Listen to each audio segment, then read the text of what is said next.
இஸ்லாமிய மார்க்கத்தில் ஜகாத் அப்படின்னா என்ன, அது யார் யாருக்கு கடமை, அதற்கான நிபந்தனைகள் என்ன அப்படிங்கிறத நம்ம இப்போ தெரிஞ்சுக்கலாம். இஸ்லாத்தில் இருக்கக்கூடிய 5 மிகப்பெரிய தூண்களில் ஜகாத் அப்படிங்கிறது 4வது தூண். ஜகாத் அப்படிங்கிற வார்த்தைக்கு வளர்ச்சி அடைகிறது, அப்படி இல்லைன்னா தூய்மைப்படுத்துதல் அப்படிங்கிறது தான் பொருள்.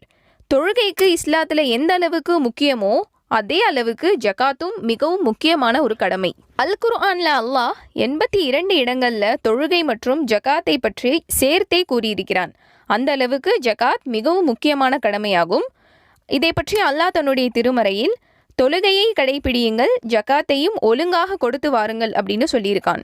இந்த ஜகாத்துடைய நோக்கம் என்னன்னா, நம்ம மக்களுக்கு இதன் மூலியமாக உதவி செய்கிறோம், மேலும் நம்முடைய செல்வத்தில் இருக்கக்கூடிய அழுக்குகளானது நீக்கப்படுகிறது.